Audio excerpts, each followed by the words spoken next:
나르시시스트들은 자신의 우월감을 유지하기 위해 끊임없이 타인과 비교합니다. 그러나 단순한 비교로는 만족하지 않습니다. 타인을 깎아내리고 조롱함으로써 상대적으로 자신이 더 나은 위치에 있음을 확인하는 과정을 거칩니다. 이러한 조롱과 비웃음은 그들에게 심리적 보상을 줍니다. 다른 사람을 비웃는 순간 그들은 일시적으로라도 스스로를 강하고 우월하다고 느낄 수 있습니다. 하지만 이 웃음은 즐거움이 아니라 자기 불안을 감추기 위한 방어 기제에 가깝습니다. 일반적인 사람들은 즐거운 순간에 웃으며 다른 사람과 유대감을 형성할 때도 웃습니다. 그러나 나르시시스트들은 비웃음과 조롱을 유머로 착각하는 경우가 많습니다. 그들의 농담은 종종 상대방을 당황스럽게 만들거나 자존심을 건드리는 요소를 포함하고 있습니다.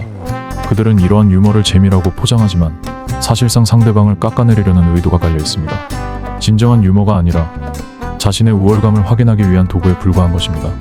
나르시시스트들의 삶 속에서 진짜 웃음은 없을까요? 나르시시스트들이 살아가는 삶 속에서 순수한 기쁨이나 행복감이 거의 존재하지 않는 이유는 무엇일까요?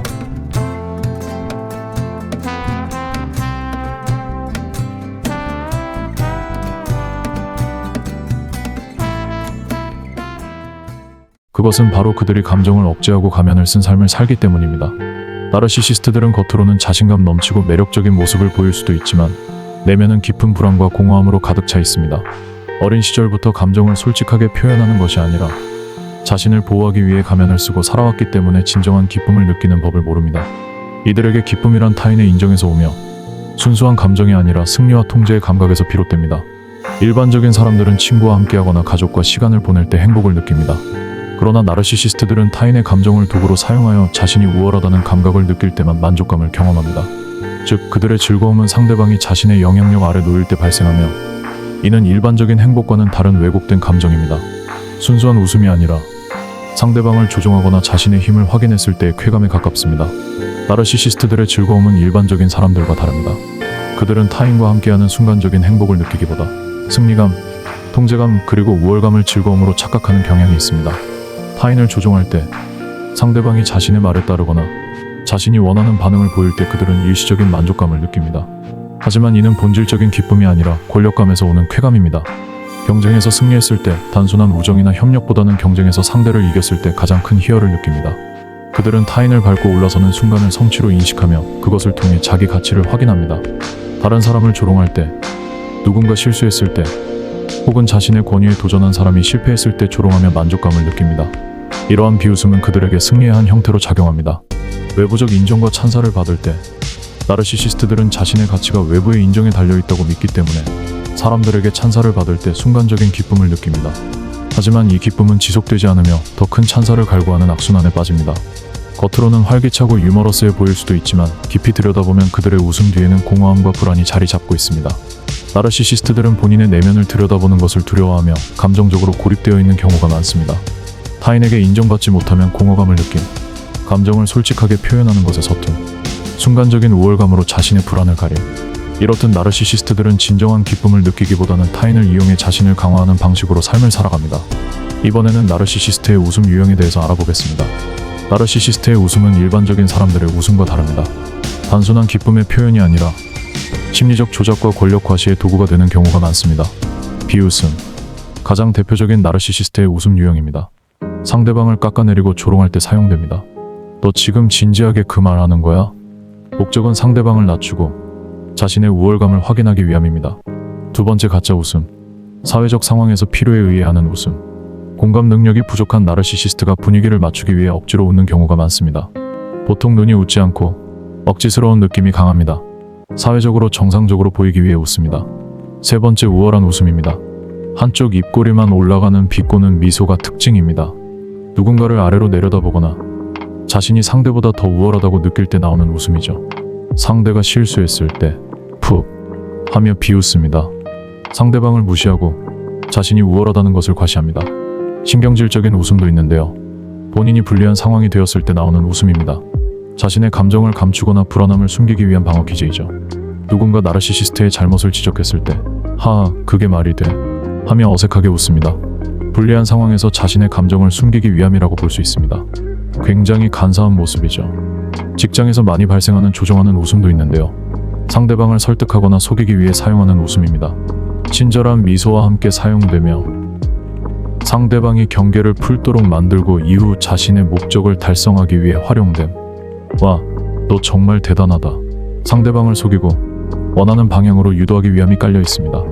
조종하는 웃음의 주요 특징은 타인을 안심시키는 미소로 시작됩니다. 나르시시스트는 상대를 방심하게 만들기 위해 친절한 표정과 웃음을 사용합니다. 상대방이 긴장을 풀고 마음을 열도록 유도합니다. 칭찬과 관심을 활용하여 신뢰를 형성하는 데 목적이 있습니다. 넌 정말 특별해. 나만큼 널 이해하는 사람은 없어. 등의 말과 함께 따뜻한 웃음을 짓습니다. 하지만 이는 상대를 조종하기 위한 단계적 접근 방식입니다. 목표를 달성한 후 태도가 급변합니다. 상대방이 충분히 믿고 의지하게 되면 나르시시스트는 서서히 지배력을 행사합니다. 조종이 실패할 경우 비웃음이나 우월한 웃음으로 태도를 바꾸어 상대를 혼란스럽게 만듭니다. 연애와 직장 내 권력 관계에서 자주 나타납니다. 연애 관계에서는 상대방을 매혹시키고 나서 점점 감정적 착취를 시작합니다. 직장에서는 동료나 부하 직원에게 가짜 친절을 베풀다가 자신의 뜻대로 따르도록 압박합니다. 상대방이 의심할 경우 피해자 코스프레로 방어합니다. 상대방이 의심하거나 거리 두기를 시도하면 자신이 상처받았다는 듯 행동하며 감정을 조종하려 합니다. 나는 그냥 잘해주고 싶었어. 등의 말과 함께 억지 미소를 지으며 죄책감을 유발합니다. 이러한 조종하는 웃음은 상대방이 이를 인식하고 경계를 강화하지 않으면 지속적으로 악용될 수 있습니다. 나르시시스트들은 대인관계를 맺을 때도 철저히 전략적입니다. 그들에게 인간관계는 정서적 유대감이 아니라 권력과 통제의 문제입니다. 이러한 특성 때문에 그들의 웃음조차도 무기화됩니다. 예를 들어 상대방이 실수를 하면 과장되게 비웃습니다. 친밀한 관계에서도 상대를 조롱하는 식으로 대화합니다. 타인의 약점을 들추어내며 비아냥거립니다. 이러한 방식으로 상대방이 위축되도록 만들며 자신이 상대보다 우월한 위치에 있음을 끊임없이 확인하려 합니다. 나르시시스트의 웃음은 단순한 유머가 아니라 상대를 조종하고 심리적으로 지배하기 위한 수단일 가능성이 높습니다. 그렇기 때문에 그들의 웃음에 감정적으로 휘둘리지 않도록 철저한 대처 방법이 필요합니다. 비웃음과 조롱에 감정적으로 반응하지 않아야 합니다. 나르시시스트는 상대방이 화를 내거나 당황하면 더욱 만족감을 느낍니다. 그들의 비웃음이 상대를 조종하는 도구임을 인식하고 차분하게 대응해야 합니다. 나르시시스트가 이런 것도 몰라? 그럴 수도 있지. 다들 배우면서 사는 거니까. 침착하게 받아 넘기셔야 합니다. 그들의 웃음을 정면으로 지적하지 않는 게 좋습니다. 나르시시스트에게 왜 그렇게 비웃어? 라고 직접적으로 물어보면 오히려 상대를 더 조롱하거나 방어적으로 나올 가능성이 높습니다. 대신 그들의 웃음을 무시하거나 심리적 거리두기를 하는 것이 효과적입니다. 항상 논리적인 태도로 접근하셔야 합니다. 나르시시스트들은 감정적 반응을 유도하는 데 굉장히 능숙합니다. 차분하고 논리적인 태도로 접근하면 그들이 원하는 감정적 조작에서 벗어날 수 있습니다. 나르시시스트가 와, 너 진짜 웃기다 크크크. 왜 그렇게 생각해? 이유를 말해줄래? 이성적으로 대화를 유도하여야 합니다. 유머를 활용의 역으로 받아칠 필요도 있습니다. 그들의 비웃음을 무력화하는 방법 중 하나는 가볍게 유머로 넘기는 것입니다. 나르시시스트가 와, 넌 진짜 못한다. 그러게, 나도 나한테 실망이야. 자기 비하형 유머로 흐름 전환도 능숙하게 대처하는 게 됩니다. 조종하는 웃음에는 거리를 두고 신뢰하지 않아야 합니다. 나르시시스트가 친절하게 웃으며 다가올 때 의도를 분석하는 것이 중요합니다. 이 사람이 나에게 웃으며 접근하는 이유가 무엇일까? 스스로 질문해 봐야 합니다.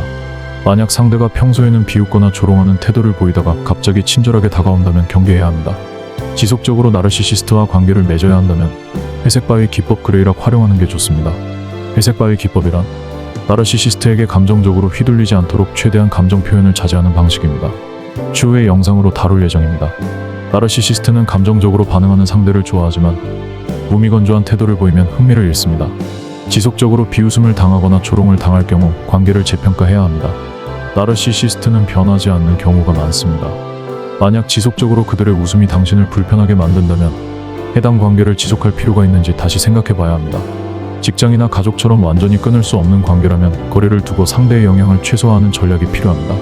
나르시시스트의 조롱과 비웃음이 자존감을 해치는 경우가 많으므로 스스로를 보호하는 방법을 익혀야 합니다. 나는 이 사람의 조롱에 영향을 받을 필요가 없어. 이 사람의 웃음은 나를 조종하기 위한 것이지 나에게 문제가 있어서가 아니다. 라고 자기암시하듯이 대화하셔야 합니다. 지금까지 나르시시스트의 웃음과 그들이 웃는 이유에 대해 깊이 탐구해 보았습니다. 혹시 이 글을 읽으면서 내 주변에도 이런 사람이 있는데? 라고 생각이 들었다면 당신은 이미 중요한 첫걸음을 내디딘 것입니다. 나르시시스트에게 휘둘리지 않고 감정적으로 지배당하지 않는 방법을 배우고 싶다면 구독 버튼을 눌러주세요.